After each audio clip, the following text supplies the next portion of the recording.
Hello guys! Hello Taurus! Welcome dito sa aking channel. Kapalaran 888. Welcome Taurus.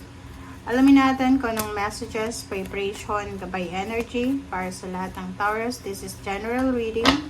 Pwede kang makaresonate. Gamitin mo ang iyong intuition sa panonood, Taurus. Wow! Okay, Taurus. Yung first card mo dito is do the work. And second card is let go of guilt. So, dito sa first card mo na to, sinasabi ng barahan na meron kang guilt na nararamdaman sa sarili mo. So, parang meron kang like regrets or maybe meron kang kinikim-kim na kung ano man dyan sa puso mo.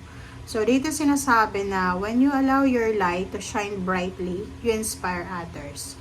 Forgive yourself for what you think you've done or not done, and trust that God loves you unconditionally for who you are. Learn and grow from past mistakes instead of berating yourself for them. So parang ang message na to ay nagsasabi sa lahat ng Taurus na kung hahayaan mo na mag-shine ka, kung hahayaan mong maipakita sa mundo kung ano yung pwede mong maipakita, posibleng magbigay ka ng inspiration sa ibang tao. Okay?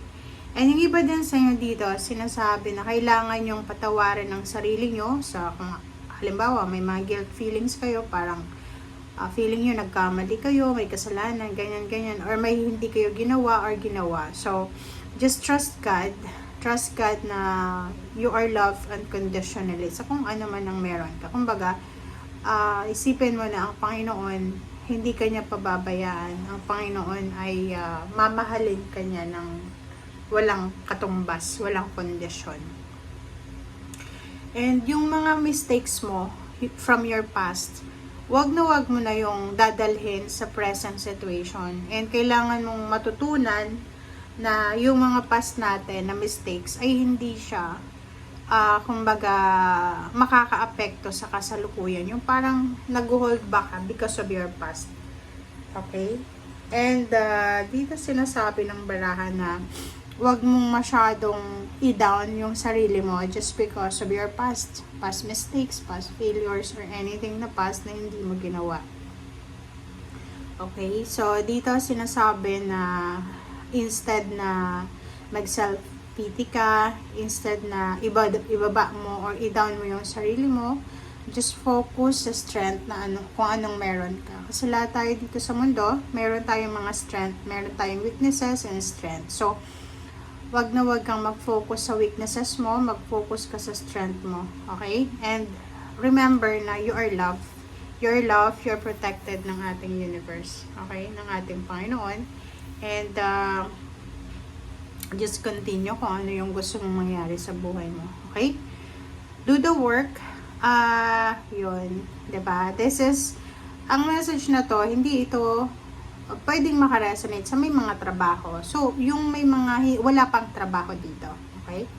If you're Taurus, wala kang trabaho, tapos marami kang pangarap sa buhay, marami kang pinagpipray, sinasabi ng barahan na hindi lang manifestation, hindi lang prayers, hindi lang daydreaming ang gagawin mo. You need to take your positive steps para matuloy na yan. Kumbaga, kailangan natin na anong tawag dyan? Kailangan natin na sabayan. We should work for our dreams. We should manifestation plus hard work equals success. Okay, so sa second deck, tingnan natin, Taurus, kung anong message na para sa'yo. Okay, this is general reading, so punin mo lang kung ano yung message na alam mong para sa'yo. Okay? Okay, Taurus, this is, King of Cups na reverse. So, yung King of Cups na reverse, parang yun, you have this inner kumaga mga negative talk about yourself, yung masyado kang nagsiself-pity or masyado mong diniberate yung sarili mo. Parang feeling mo mag-isa kang lumalaban sa mundo feeling mo you are lonely, you're alone, you're hopeless and helpless. Sinasabi ng barahan na kailangan mong patahimikin ang iyong sarili, ang iyong puso, ang iyong isip. Kasi itong King of Cups na reverse ay nagsasabi sa'yo na kailangan maging kalmado ka. Okay? Kailangan mong kalmahin ang iyong isip, ang iyong puso, ang iyong kaluluwa. Kasi masyado kang nag-iisip ng negative. Yun nga, let go of your guilt. Oh, 7 of Swords. Wow, nakakaloka. Ang 7 of Swords na yan ay nagsasabi sa'yo, Taurus, na siguro takot ka na matraidor, or parang sinasabi ng baraha yung rason kung bakit hindi ka masyadong nag-giveaway sa ngayon. Normally yung mga Taurus sobrang mababait sila, sobrang maalalahanin, mabait, masipag, parang ganun. Pero once na trinaidor mo sila, mag-iingat ka kasi talagang nagtitake sila ng grudges and resentments. So dito, sinasabi ng baraha, hindi ka matahimik. Hindi ka matahimik, it's because of someone else. So maybe this one is, taong ito ay binackstab ka, ang taong yan ay trinaidor ka. So parang ang rason kung bakit ayaw mo nang magtiwala or bakit hindi ka kumakalma is because of someone na gumawa ng hindi maganda sa'yo. Okay, so nandito yung Queen of Cups. So sinasabi ng Queen of Cups sa'yo na hindi mo kailangan maging masamang tao just because marami. Yun nga, sabi sir dito, huwag tayong masyadong mag-hold back because of our failure sa ating past. Siguro dati nagkamali ka, nagtiwala ka sa mga tao na hindi dapat pagkatiwalaan. But now, sinasabi ng baraha sa'yo na you need to face your illusion of fear. You need to be at peace. You need to be at peace, guys. Kasi hindi ibig sabihin hindi maganda yung past mo ay that's the definition of yourself. No. Because our past is not the definition of our present and future. Okay? So, nasa tao yun. Kung gusto mong baguhin, gawin mo na siya as soon as possible.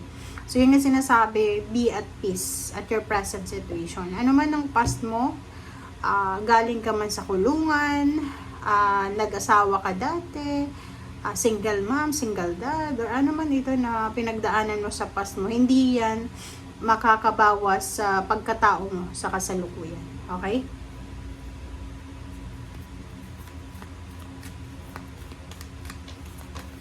Okay.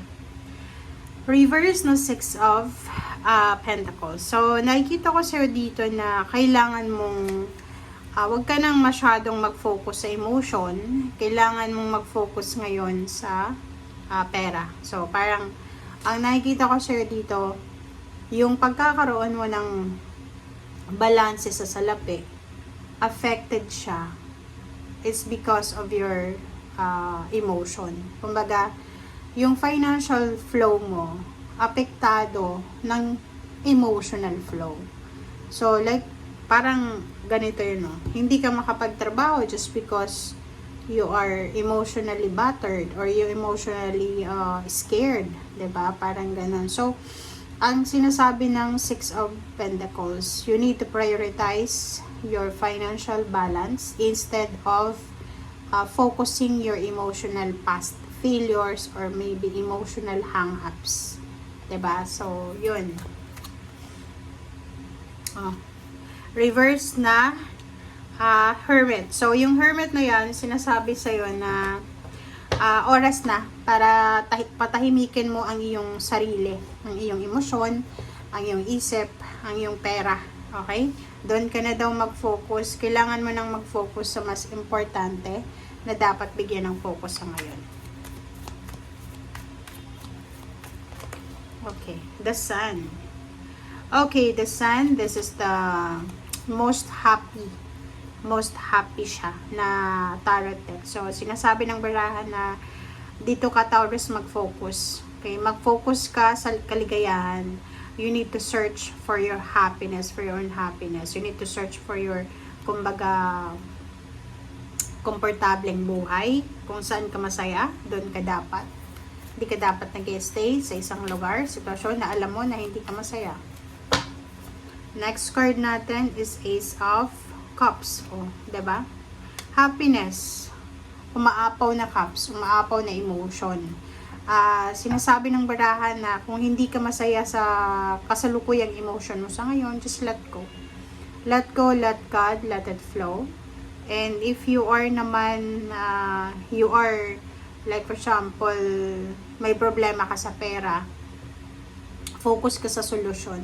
Okay? And kailangan ng balance. Huwag masyadong focus sa relationship na nasa sacrifice na yung iyong trabaho. Okay.